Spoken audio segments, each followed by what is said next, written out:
many times over the years. They're now known as Maui Pineapple Company, so we call them Maui Pine. In 1930, Maui Pine got together with Dole and Del Monte.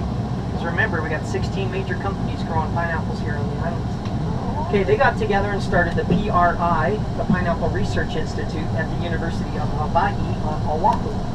They brought agriculturists and horticulturists from all around the world.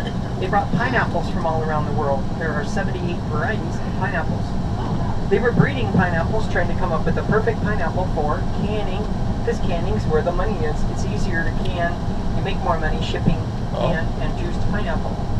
So, that was working pretty well, and in 1938, a guy by the name of David Williams bred a couple pineapples, and 2 years later, he said, whoa, this pineapple is so sweet, it doesn't have enough acid, it won't work for canning. If you tried to can it, it would actually explode in the can, too much sugar, it would just pop open. So he said, somebody should grow this as a fresh pineapple. So up here in Highly Mindly, they said, let's give it a shot. They liked it so much, that's all they've been growing ever since. And of course that coincided with World War II, and all of the pineapples that were grown here at first were shipped for the war effort. Even the locals hadn't even tasted them until after World War II. Is that something? Right? The soldiers would come over to Maui and say, hey, we want a sweet pineapple, and the locals didn't even know what they were talking about. Even the people working on the fields were not allowed to take them home because it was for the war effort. Of course now they can. So it's called a smooth cayenne pineapple. Smooth because the leaves are smooth and it tastes smooth. And cayenne because the leaves are red, like you see over there on the right.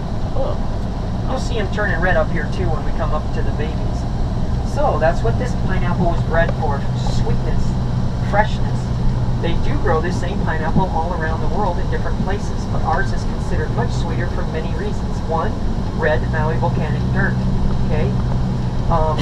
Plus it's on Hawaii, it's on Maui. And a couple more reasons. One, we're going to see here very shortly that has to do with the babies. So, yeah, they were doing pretty successful after the PRI. Oh wow, these guys are going through the fields right now, and they must be, they're probably just doing cleanup. Because they're in the fields. No, maybe not. I'll have to check it out, I can't quite tell yet. Because yeah, there's no harvester machine, and they've just got their little school bus. That's pretty interesting. They might be weeding, because they'll weed by hand too. Oh, can you imagine weeding? We'll see here in a second, because we're going to get over, actually right up here real close.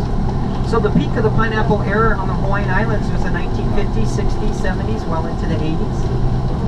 But by 1990, the PRI closed their doors, and by 96, Dole, Del Monte, Libby, everybody left the Hawaiian Islands, except for Maui Pine.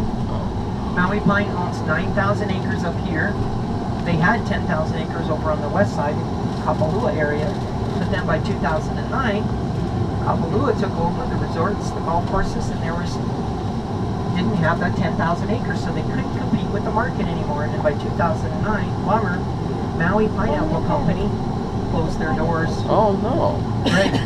But within less than a year, by January 2010, Gary and 4 buddies, 30 friends, started Maui Gold Pineapple Company up here at Highly Minded. And they were growing pineapples, but they were doing a few things differently, okay? So what we're going to do right now is, I'm going to back up a little bit. We're going to get out and we're going to take pictures of these babies because they're very beautiful. So at 18 months, a little bud shows up, right? So that's how you can tell you got a good pineapple. I've had people try to grow them. They said, I gave up after 18 months. But yeah, no, a little bud shows up. So for all the guys on tour, this bud's for you. Look at them. So yeah, you're going to get out and take pictures. There's something on the pineapple that you've never seen before. I want you to take a picture of it. And I want you to tell me what you see on that pineapple. You can go all the way around this field on the right, way to the other side. Something on them, you said? Do you see what's on them? Purple? What is it? I don't know. You see them yet? Look at the very bottom. Purple? Yep, flowers. Flowers. Where? Yeah, Yep. the little flowers. See 'em right there? On the bottom. Oh. Never Okay. seen a flower on Yeah. before. Right? So if you look real close, ladies, you'll I see a don't know little what purple happened. flower. I wonder what happened to those. And guess what? They're soft. I know you don't believe me, but go like this. Feel it like this. It's real soft. Go like this on the pineapple and feel it. It's real soft. And then look at the very bottom and you'll see something. Okay, over here, they're closer to the top. You'll see a little purple flower. Yeah, isn't it cool? That is cool. So come on over down here a little bit more because we want to show you a few more things.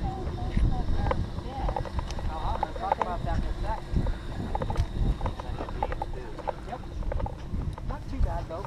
But yeah, I'm not kidding. Try feeling them. You'd be surprised. They're very soft. And look at the little tiny purple flower on the very bottom. Some of them are bigger. So Oh, every yeah. single islet on a pineapple starts out as a flower. All fruits flower. Okay, so a lot of people from the mainland say, hey, there's a black seed inside my pineapple. What's that all about? Well, that flower's been pollinated. What's the only bird that could possibly pollinate that flower? Only one bird in the world that can do it. Hummingbird. Oh. Hey, you're pretty fart smelling. Hummingbird. Oh, smart fella. So yeah, a hummingbird pollinates it, puts a seed in it. It's black. Hey, guess what? That's not good. It's not as delicious if it has a seed inside it. Here's one of another reason why our pineapples are sweeter than everybody else's. It does not get pollinated. There are no hummingbirds on the Hawaiian Islands. Most isolated chain of islands in the world, and the sign at the airport says hummingbirds go back to Costa Rica.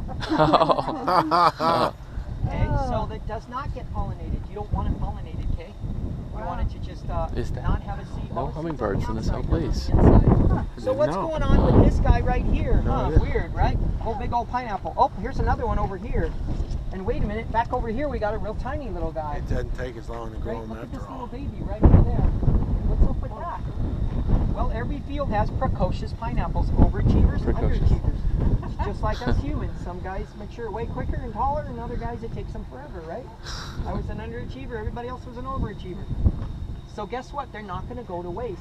We're going to leave this in the field, and it's going to get really, really gold, and it's going to start to ferment. And we'll be driving through the fields, and you'll see a field of a lot of gold ones, and you'll want to pick them and eat them, but they won't be good because they're already fermenting. We're going to get an order from the winery up country, or the distillery next door, or Maui Brewing Company. They'll crush them into a juice, and they'll become pineapple wine, pineapple beer, or pineapple vodka. And even the little guys, we'll use those maybe for the same thing, or they'll just end up becoming compost. So wildlife does play a little bit of a role. Most likely what happens with the little ones on the edges is deer. The access deer come in through here. Now you know there's no snakes, right? No lions or tigers or bears. Oh my. But there's deer that come in and nibble on the leaves of the plant while it's real small. And so they don't get all the nutrients, they end up really little. You'll see that on the edges of our fields a lot. Okay? It's no big deal because we're going to use that pineapple for something. The wild boar is the bad guy. Okay, they have 6 to 8 pups every 6 weeks. Oh. Yep. They can destroy a football field full of vegetation in 1 week. Oh. But the cool thing about Maui Gold is there's a wild boar here one day, and the next day they're throwing a luau. Yeah, right, yeah. Yeah, they do not mess around. I heard one about a couple months back down there at the bottom, and I called up Darren and said, Darren, boar, field number 245. He's like, sweet. So later that afternoon, he was on his horse. They had the dogs and the knife, and they had a luau the next day. Wow. Yeah, they don't mess around. They even have snares set up around the fields, and they'll snare them too. So yeah, it's open season year-round on the whole island for the boar and the deer, and they're very delicious. If we see a boar today, I got a great plan. I want everybody to lock arms, form a circle around me. Yeah. Women on the outside, men on the inside. Women are tougher, Yeah. right, ladies? So very cool, very neat place for pictures.